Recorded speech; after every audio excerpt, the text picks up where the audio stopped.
Selamat pagi Indonesia. Anda menyaksikan seputar Bali terkini pukul 10 WITA bersama saya Dwi Vera. 6 anggota geng motor yang diduga melakukan penganiayaan terhadap 3 orang di wilayah Jalan Gatot Subroto Barat, Kerobokan, Kuta Utara berhasil diringkus aparat Reskrim Polres Badung. Dari para tersangka disita sebuah pistol airsoft gun, tombak, batang besi, dan sepeda motor.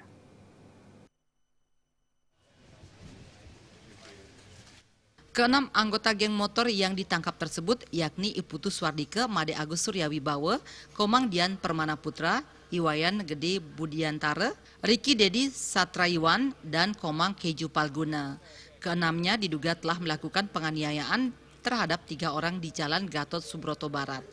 Akibat perbuatan para anggota geng motor ini, korban Iputu Krisna Adinata mengalami luka tusuk pada pergelangan tangan kanan dan luka tembak di leher, bahu, dan tangan. Korban Putu Ngurah Ramawijaya mengalami luka tebas di bahu tangan kanan dan korban Komang Adiputra mengalami luka robek pada kepala belakang.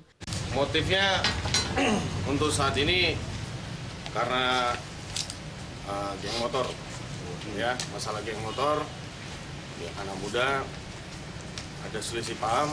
Kemudian terjadi keributan sampai mengakibatkan pengeroyokan.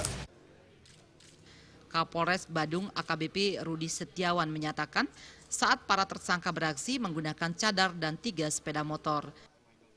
Kita bisa mengungkap dengan cepat, dan itu kerjasama dengan Polres dan Polsek kita bersama-sama.